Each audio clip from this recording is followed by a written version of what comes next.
யாரு சாமியா? என்ன சாமி மூக்க பிடிச்சிட்டு வருது? வாசனை மூக்க துளைக்குது. இந்தியாவுக்கே இந்த ஏரியாவில இருந்தா சென்ட் தயாராகி போகுது போல. ரெண்டு சாமி ரெண்டு ரெண்டரை சாமி இதே வீடு. ஓஹோ, இதுக்கு பேர் தான் வீடா? ஆமா சாமி. வாங்க சாமி, உள்ள உட்கார்ந்தே பேசலாம். உட்கார்ந்து பேசுறதா? ஆமா. மொத்தமா 2 பேர் நின்று பேசுறதுக்கு இடம் இல்ல. வேணா ஒண்ணு செய்வோம், 2 பேர் படுத்துட்டு பேசுவோமா? இல்ல சாமி, ரெண்டு சாமி ரெண்டு. அடிமை பெண் மாதிரி ஆகிட்டேன். குசுண்டி சாமி, குசுண்டி சாமி. ச்சே, ஏற்கனவே மணக்குது. சுருட்டு தூக்கி போடியா. சரி சாமி. என்ன சாமி விஷயம்? எல்லாம் உன் பொண்ணு விஷயம் தான். என் பொண்ணு விஷயமா? வேலையெல்லாம் நல்லா செய்தா?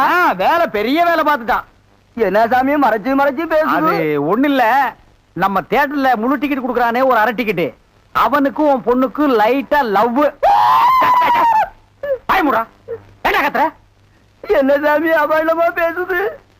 சாமி, எங்க பொண்ணு எங்க ஜாதியில தான் வாக்கப்படணும். இது எங்க ஜாதி தரம்லாம் ஒத்துக்காதே சாமி. அவன உங்க ஜாதி ஐயா, நீங்க இங்க இருக்கிறீங்க, அவன் தியேட்டர்ல இருக்கிறான். சம்பந்தம்னா சாதாரண சம்பந்தமா?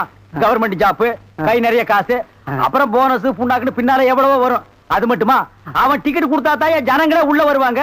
கலெக்டரா இருந்தாலும் அவன் கதவை திறந்து விட்டா தான் உள்ள வர முடியும். அட இவ்வளவு ஐயா, அவன் பெல் அடிச்சா தான் நான் படமே ஓட்ட முடியுங்கிறேன். அவ்வளவு பெரிய உத்தியோகம்.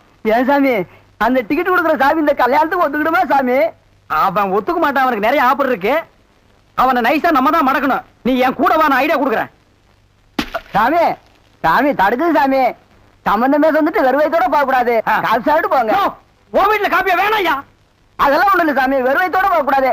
இறக்கமா இங்க காப்பி கொண்டுட்டு வா சாமிக்கு. நல்ல கிளாஸா பார்த்து ஊத்தி கொண்டுட்டு வா.